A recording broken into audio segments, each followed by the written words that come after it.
must be our goal and our guide. And all that we strive for as a human family, dignity and hope, progress and prosperity, depends on peace. But peace depends on us.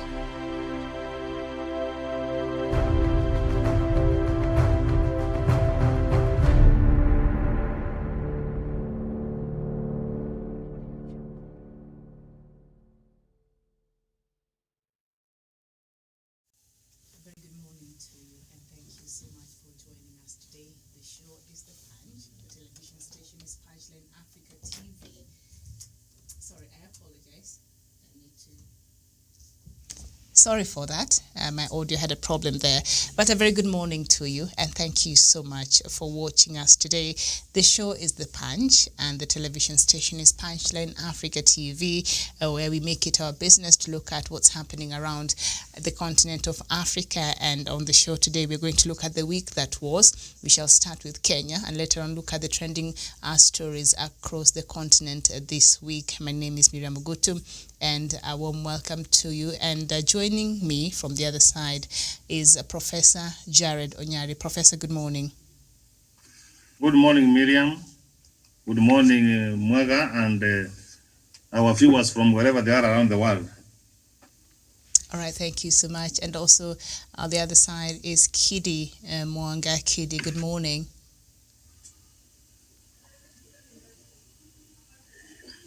Sorry, I had not unmuted myself. Thank you, Miriam. Thank you, Professor. And good morning to our viewers around the world. All right, thank you so much. So before we get into the headlines, the confirmed cases of COVID-19 in Kenya this morning stands at 52,612 cases. The death toll in the country is 964 cases, and recovery stands at 35,604. And then Uganda, 12,201 cases. The death toll is 108. Recovery is 7,461. And the total cases in Africa this morning is 1,625,221. And the deaths is 44,350. Recovery right now stands at 1,369,755. And the global figures have surpassed 45.3 million cases. The deaths there are over 1.1 million, and recoveries stands at over 32.9 million cases. There are closely headed there to about 33 million cases. And as we speak, the United States still leads the global statistics in line with the number of infections and also the death toll there. So now that we've gotten that out of the way, we're going to turn our attention now to the headlines of the three leading newspapers here in the country, the Daily Nation, the Standard newspaper, and also the Star newspaper. So let's start with the Daily Nation. And the front line there, the headline says, Silent COVID Shutdown as numbers rise. By last evening, at least 8 counties have been forced to shut down operations at various levels, following the surge in coronavirus infections, with more than 70 learners, tutors, and support staff in isolation after testing positive for the virus. Dozens of schools have asked the children to stay at home. I know we've been talking about this over and over and over and over since we first recorded this case in our country, Professor. We can't stop talking. Yeah, Miriam, thank you for that question. And I don't know whether we stop talking, because when we talk, we don't know whether people are listening. Corona is with us here now. It's almost now 8 months since its inception, Miriam. We know what to do. The rules and regulations are there. Why do we just see the minister, the cabinet secretary for health, I'm just lamenting? Miriam, this is the time for serious measures to be taken and implementation to be taken place. We have what the police forces who excused any law given. We can't see million people just walking around as if nothing is happening. The sooner we start taking coronavirus very serious, Miriam, the better. Otherwise, these numbers, there's something very terrible. And even they are saying not even closing the school. They should close the schools and the children to go home. There should be no experiment on the children, Miriam. We have already have some some teachers dying. So this thing is serious. We should be able to focus the way we focused between April, March, and April and Miriam. We were able to flatten the curve. People have just relaxed. It is just simple. We ensure people wear masks. And Miriam, we have been advised by the researchers, by the medical people, that if you wear a mask, Miriam, you reduce chances of having this thing. You wash hands. You keep social distance. What is so difficult, Miriam? Is it because we have not had an honest engagement among the people of Kenya? Is it because, Miriam, we have not seen anything which has been done to the people who stole money at KEMSA? KEMSA? Yeah. You know, people are making fun of, oh, this is a conduit of making money. No, the sooner, Miriam, we take this thing serious, I am just pleading with my fellow Kenyans that the coronavirus kills and it is serious. Ekidi, why do you think Kenyans even know? Because we cannot say the government has not created enough awareness. The government has, with all machineries it could. The information is out there. Kenyans know when you walk. Even it is in our law right now. You're not supposed to be in a public place without wearing a mask. It is a must. But you see people just walking around, boarding PSVs and entering supermarkets, and they don't even have masks. And if they do have them, they're under the chin or they're somewhere. I don't know. What do you think is the problem? Is it an attitude problem, or Kenyans just don't care? Miriam, when the pandemic first set in, folks were fairly scared about it. And then you realize that people took necessary measures, social distancing and whatnot. But then over time, they, I think, became relaxed, especially with the wave of misinformation that corona was non-existent, and instead it was a money-minting scheme. That misinformation campaign really kicked in, and we must hold our politicians accountable, especially those whom, in a moment of disagreement with the president, decided to turn corona into a political punching bag, so that they began to desensitize the people about corona. So I think that is one area where the problem lies. And the other area is that there are those livelihoods that of course were affected by social distancing, that over time we relapsed and went back to those, we've forgotten about social distancing. That could also be accounting for the high rise of corona cases. Thank you. All right. Thank you so much there, Kidi. So yesterday I had, CS of Health, Mutahi Kagwe, saying, really lamenting literally about, of course, the heightened political activities that have really attracted huge numbers, which have been driving factors, could one of them, of the high rising numbers there in terms of COVID infections. And he was telling Kenyans, if these politicians ask you to go to these rallies, please don't show up. And Kenyans were wondering, all right, so Kenyans will come there, they're many, but this one person or two or three few people, can they be stopped from having this rally so that a huge multitude of people don't show up there? So which way, how do we solve this issue of political rallies and these political affiliated activities that have been attracted a huge crowd and has become a thriving place of coronavirus to spread? I see Javen has joined us. Javen, good morning. Good morning, Miriam and Wakili and Professor Jared Onyari. Could you answer that question for me? Yes, go ahead. Okay, thank you very much. And I found you talking of COVID-19. Mm-hmm. And yes. I have. Yeah. So my question was, I don't know if you watched the CS of Health yesterday, Mutahi Kagwe, telling Kenyans to stop going to these rallies. So which could be easier, for Kenyans to be told not to go to these rallies, or for the politicians to be stopped from holding these rallies? I think these will work in both ways, because the best we can do is to tell Kenyans, because it's our personal responsibility to keep this disease at par, we can be told not to go to join those political rallies, because at the end of the day, we Kenyans are the one who spread this disease.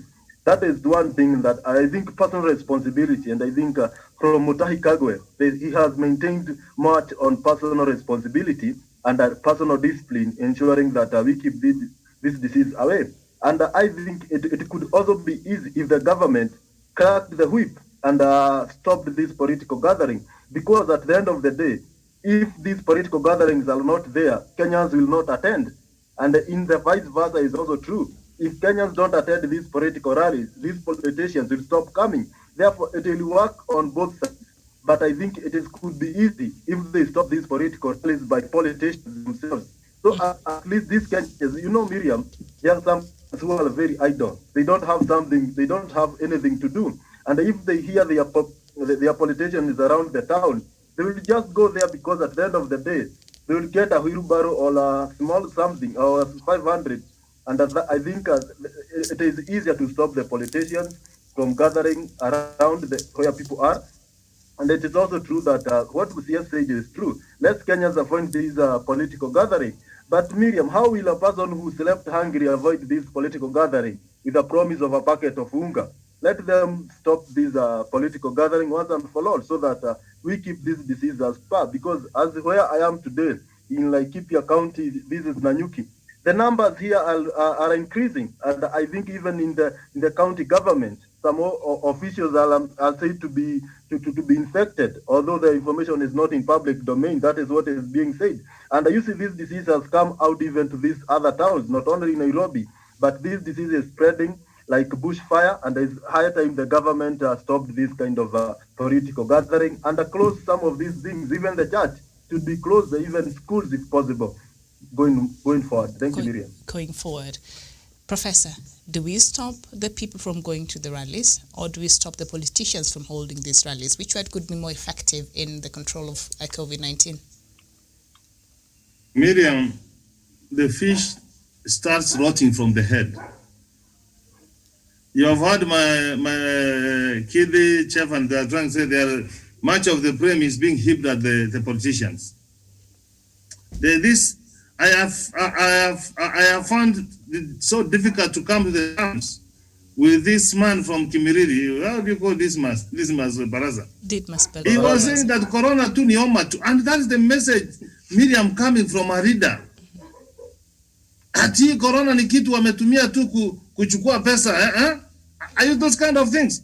So Miriam, this is where we lost it. But let me just tell you, the buck stops at the President of the Republic of Kenya, President Uhuru Muigai Kenyatta. If anything happens to Kenya, if Kenyans continue losing more lives, people will blame him. What do I want to say, Miriam? All the political gatherings where people are coming and they are not keeping protocols, Miriam, they should be banned. And I'm trying, one of the contributing factor, Miriam, again, is the opening of these bars and restaurants. This is the month when they were open. I don't know what happened, and more research needs to be done. And if that's the case, we should go back and Miriam and put more measures if people are not able to keep strict. But the political gatherings, Miriam, it is to be stopped. I don't know what is so serious. Election is far too long from today, from where we are.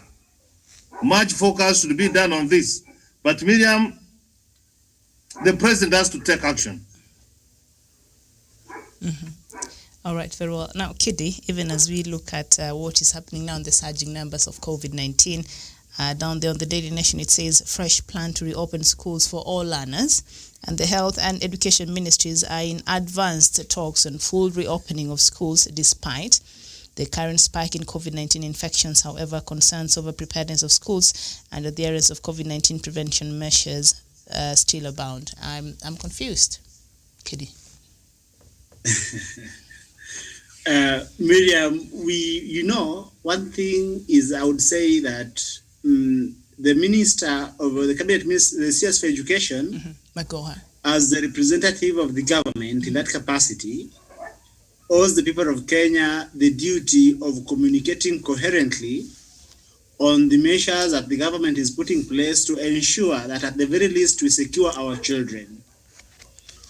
Some of us have not fully comprehended the rush to reopen schools in spite of the worrying trends of increasing COVID infection numbers.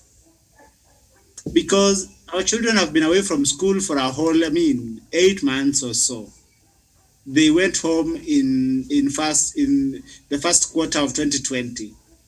So I have not fully wrapped my mind on why there is a rush to take them back to school in the last quarter of 2020 while the pandemic is still rising. We want to give the government the benefit of the doubt and hope that they will act in the best interest of our children and the country to make sure that we do not lose our children to this pandemic. Because right now, we have seen a lot more people succumbing to the disease. Yesterday, we had the news that a CEC from Kakamega has gone with the Lord courtesy of COVID. And this morning, a lot more people, some close to us, have hit the headlines. So it is a very confusing situation. We hope that the government will act in the best interest of the country and the children. Thank you. All right, thank you so much. Javen, even as we lament, and Mutaika Miriam, Yes. kid, I have difficulty with the law profession. Mm-hmm. He's saying the government should act for the best interest. Tell the government to act, Kili. Don't. So, Professor Be very Sakuri, categorical. Tell the government to Yes. act, not to act to the best interest. It is not acting. so what is the And in best fact, let me tell you, interest? Miriam. So, according, Professor Magoha was very, very, very categorical that we open schools in January. and then he came and said In cartels fact, are we pushing. pushed him. He was very categorical. Mhm. Until he lost focus from reading from the front. No. So, Kili, what I'm trying to say, Professor. don't be a gentleman to just hide and say best interest of the children. This thing is dying, and let me just tell you, Kili, there are no beds, no ventilators. Yes. If this number goes, what you will see, God forbid. The counties are So in not for the hand. best interest for the moment, let the schools be closed. That is our advice. We must be very categorical in echoing what the Wananchi are saying. We cannot. Just to add to that, Professor, the truth is, Yes. we have not made sufficient infrastructural investment in primary healthcare to respond to this pandemic. And there, especially when there are infections, so that our best shot is to make sure that we prevent the infection by, among other things, making sure that our children are at home, safe Right. and secure. Thank Yes. you. All right, Karanja. So even as we look at the surging numbers, the Ministry of Education, together with the same Ministry of Health, apparently they are in advanced stages of the plans to reopen schools. What are your thoughts? That will be very dangerous move, because at the end of the day, Miriam, you understand, some of these schools, they don't have facilities that will keep this disease away. Some of these schools are in deplorable states. They don't have even water tanks, leave alone this piped water. Therefore, this is something that is so dangerous. At the end of the day, if these schools, we opened these standard 8 and Form 4s and grade 4 students, and you see some of the schools around the country, some students, they don't have masks, they are not washing their hands, they are not maintaining the social distance in school. Some of the teachers, they are not even wearing those masks. How the situation will be if we open all the classes? Some of the school now, as I was watching news, I saw a school that the Form 4 students is almost half of the school. And right now, they don't have even that capacity. They are full to the classrooms and so on because of this social distance. Now, even the principal was wondering, if they open for other classes, where will they sit? Where will they run from? Therefore, this is something that we are rushing. We have already lost 8 months, as Wakili is saying. There's no rush. We can do even this exam in 2022, and provided our kids are safe and healthy. There's no hurry, because at the end of the day, these people are here outside. They are graduating and they have nowhere to go. Therefore, it's equal to them staying home a bit and maybe pushing for these measures so that when they go, they resume to schools. We'll be sure that our schools are well, and at least at the least possible, we have enough teachers and water and soaps to wash their hands. At least that is maybe the minimum requirement that we can hope for moving on. All right. So Javen has even come with another solution. He's saying we can just postpone these, exams until 2022, so we can vote and just do them. Resume the exams in 2022, and adding there that anyway, even these people who are graduating, there's no jobs out there for them. That is a conversation for another day. But let's just move on to another story on the front pages there of the Daily Nation, and down there it says, "I'm ready for talks on BBI," says Ruto.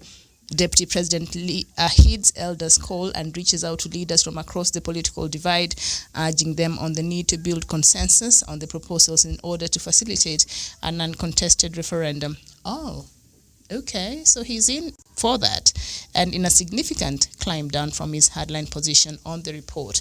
I'll start with the reaction of Kidi. Well, I think that there are moments when you say there is light at the end of the tunnel. Miriam, part of why the referendum is an imperative is that, I've said this before and permit me to repeat it again, that when we went to Naivasha in 2009, we made short-term political considerations with a long-term document in the name of the Constitution. And some of those mistakes, time has come to make sure that we rectify them. And for instance, since the day before yesterday or the day before yesterday, when the High Court struck up to 24 bills that had been passed by the National Assembly without the involvement of the Senate. Because the mere fact that there was no involvement of the Senate renders those bills unconstitutional. So that these are some of the problems that we have to cure, and clearly stipulate in the Constitution that bills, common sense is that National Assembly is usually the lower house, and the Senate is the upper house. That is when you begin from Greece, you go to England, you come to United States. So that we should stipulate that bills come from the National Assembly, bills goes to the Senate before they go for presidential assent. So that if and when finally William Ruto and co have seen the light, like Paul on his way to Damascus, then we say hallelujah. Right. Because an uncontested referendum will help us de-escalate the corrosive political tension. Thank you. All right, because we've had President Kenyatta, Raila Odinga, and now DP William Ruto, the likes of Kalonzo Musyoka and others, also speaking about the same thing, an uncontested referendum here, and DP Ruto seems to have embraced a proposal flouted by elders who visited him on Tuesday, calling for talks with President Kenyatta and Orange Democratic Movement party leader Raila Odinga to agree on the constitutional reforms. And yesterday, the DP publicly reached out to leaders across the political divide to build consensus on the proposals to facilitate an uncontested. First of all, do you reach out when you are somewhere in a rally, and or are there ways of reaching out when it comes to these matters that are serious like this? And then, Professor, Ruto is saying, "I'm game, I'm in. Let's talk about these reforms." Yeah, Miriam, that's fine. That's fine. We have been in this struggle for some time. We know what you stand for. So you're not even convinced. I want even to ask my fellow panelists. You tell me who this Deputy President William Ruto, what does he stand for? That we know this is what he has done for this country. A man is allowed to change his mind, no? No, let me tell you, you must be known to have stood for something so that we can be able to trust him. What I know, Yes, go ahead, Kitty. Professor. You interject again. Yes? Can I answer your question now? Answer. Go ahead, Well, Kitty. one thing you first see about the name William Ruto in 1992 when he is part of a club called YK92. And this YK92, if you read up its history, it's a group of young men that goes out to terrorize people who are opposed to then ruling party KANU, which happens to be my party today. Then you also, next time you hear about William Ruto, he is running for MP in 97, of course, under the tutelage of the late President Moi, and he is part of the establishment, political establishment. The next time again you hear about William Ruto, it's in 2002, and the entire country wants change and wants KANU out of power, but he is part of the stalwarts of KANU. When we come to 2007, you hear of William Ruto, the warlord, who engages in, among other things, forcible transfer of population in the Rift Valley, and that gets him charged at the ICC. When we come to 2010, you again hear of William Ruto, who is vehemently opposed to making constitutional changes, reforms, and fights tooth and nail to preserve the status quo. And then you come to 2017, and you are encountered with a William Ruto who is belligerent in his approach to issues and declares people who have differed with him politically as militias and, as half-breeds. So that is the William Ruto I know. But I am giving him the benefit of the doubt, considering that most human engagements are premised on good faith, the bona fides. That I am hoping that he has seen light. He has seen the light like Paul on his way to Damascus. Professor, Very good face. Good Miriam, face. Miriam Kidi has given who he is. This man is already in 2022. The president himself, you heard him say, instead of waiting for the stick, he has gone for the stick, for the relay. For the baton, yes. So Miriam, I will tell you for guarantee, I don't want to buy that kind of nonsense. He is not for consensus. He is buying time. He is trying to give us, make us deviate from what we have. So Miriam, you have had 24 months. Professor, you have 2 years. trust issues with You have not given your views. You are going to agree which consensus with who? Miriam, we have to be very strict to timelines. You either read PPI, agree with it, or Miriam oppose it. Let me tell you, this country has got 47 million Kenyans. I am telling you, Miriam, we will be telling ourselves a lie that we will agree in the consensus that this is a good document. I told you in 2010, I was trying to see that I should be leaning towards no. But when I met the ambassador for United States of America, Mike Korampaga, he persuaded me, and this is the picture he gave me, and that's what I'm using to persuade people. He said, if you look at the old constitution and this constitution, which of course I agree with some of the issues you are raising, but it is an improvement from the old one. So let us grab the good things, then after sometimes continue agitating for those few things. And this is what I'm trying also to say, Miriam. When you look at BBI and the constitution for 2010, Miriam, there is an improvement. The moment we succeed writing 35% of money going to devolution to our constituents, Miriam, to our counties, that is a plus. Miriam, if we go to the Senate, and I don't really understand how you look at it, we are talking about a third, 8 agenda, Miriam, but now we are going for 50. Now the conversation here is where people are comfortable in the National Assembly. If we find the new formula which is being proposed, Miriam, then we retain the 47 of them. That's the kind of conversation which should be there because it is already there, and add more gains. Miriam, if you go to what someone is trying to tell you, you go to a funeral. It's not even a structured conversation. You go to a funeral now.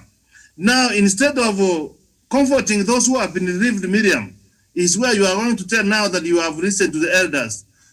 William Ruto, I know, and thank you, Kidi. He does not listen any views. He knows it all.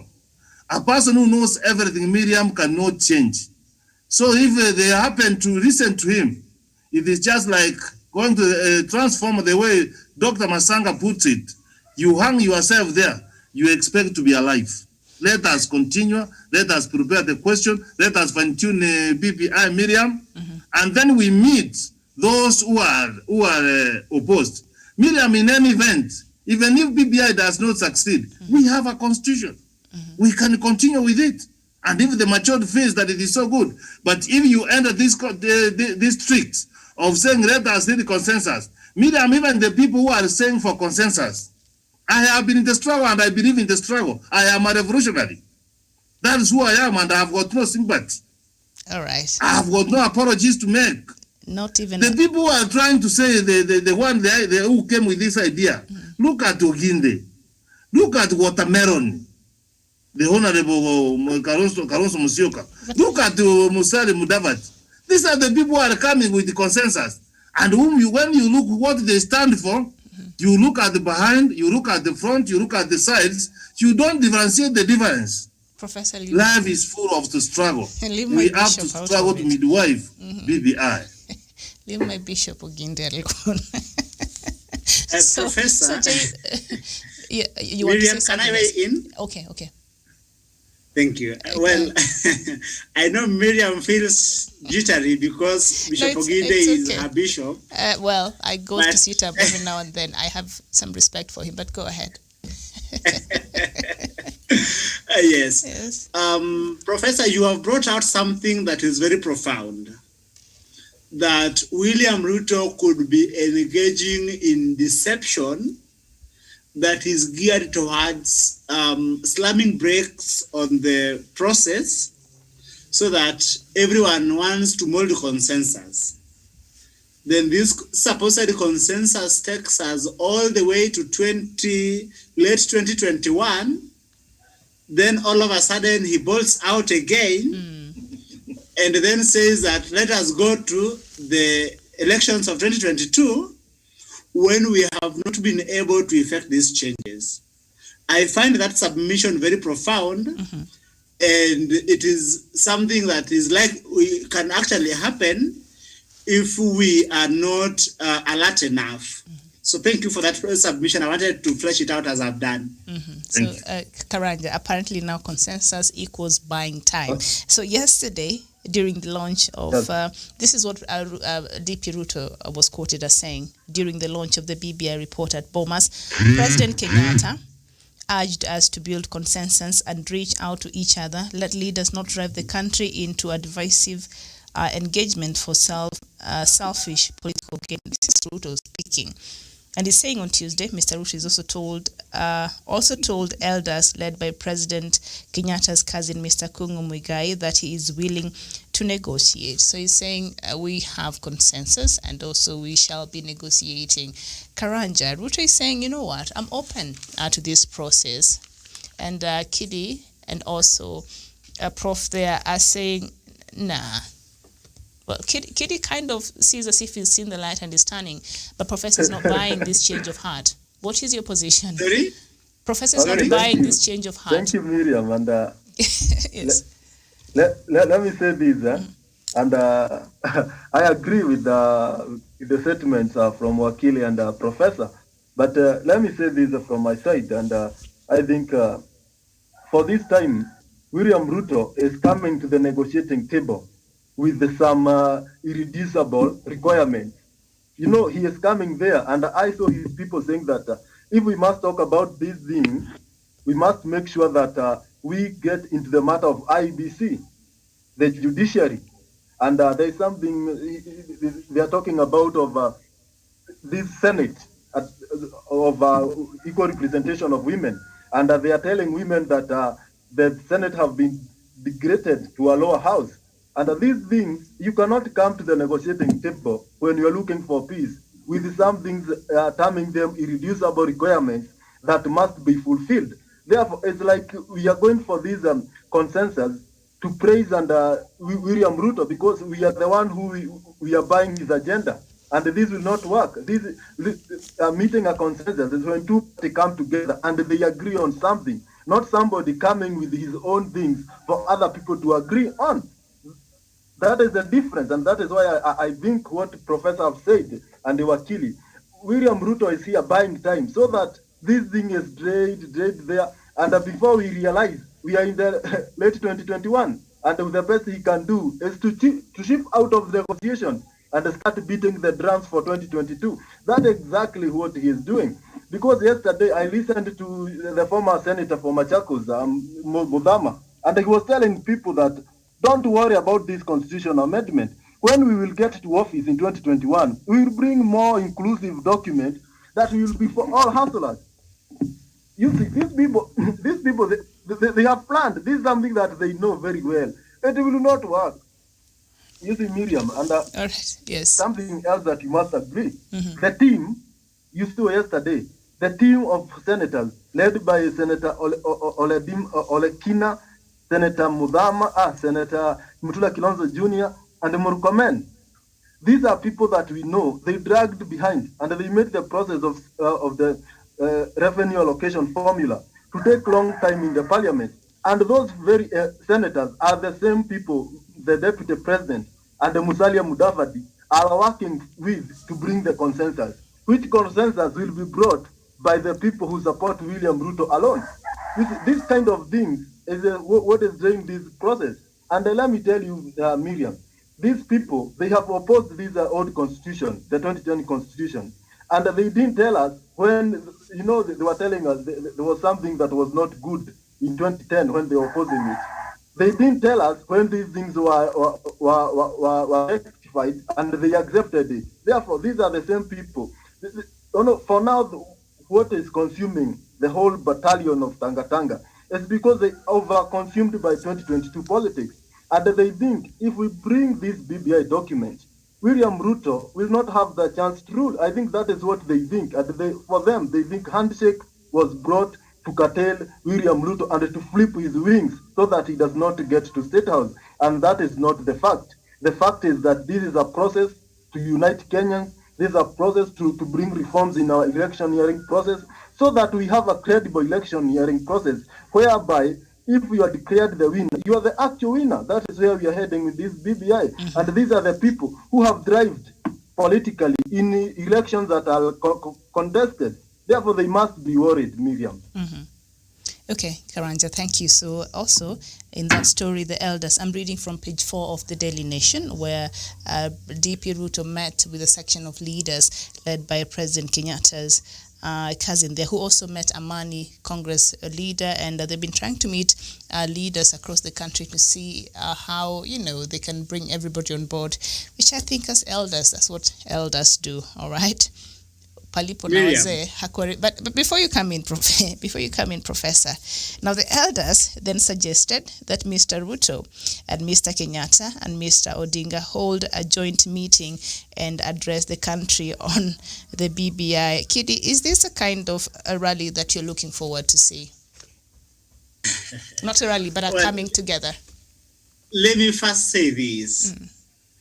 Permit me to give you a story. There is a story of the Trojan War, where the Greeks, after attempting for 10 years to take siege of the city of Troy and being defeated, constructed a horse. And then in the horse, they hid, some of their forces, and then they pretended to sail away. Then the dwellers of the city of Troy took the horse into the city. And then while the horse had been taken into the city, inside were the forces of Greek. Then they got out of the horse and took hostage of the city and, annihilated the dwellers of Troy. I would say that considering the history that Professor has given us of William Ruto, what it stands for, how his politics are conducted, I think we must be very wary of his overtures, lest they turn out to be a Trojan horse to this process. Thank you. Professor, even as you come in, one of the elders also asked the DP and his allies not to show anger in public. And here they are quoted saying in Kiswahili, tulimwambia awache hasira mingi. We told him to shun fairy public statements, said an elder from Meru who did not want to be named. But allies of President Kenyatta, led by Jubilee Vice Chairman David Murathe, accused the DP of using delaying tactics to derail the process. I think, Professor, you already brought that up. But the elders are worried about the anger they say that DP Ruto always exudes when he's in public. Miriam, which elders are you talking about? Which elders? One from Meru who did not want to be mentioned. Which one? Which elders are you talking about? The cousin to the president? You are an African. Who will be against? Is not your cousin? It's not your cousin back at home. You will stand for something and your cousin is the one who will be going around the village and telling people don't elect this person. And this is exactly what this cousin of the president is trying to do. He's undermining his cousin. He knows his cousin stands for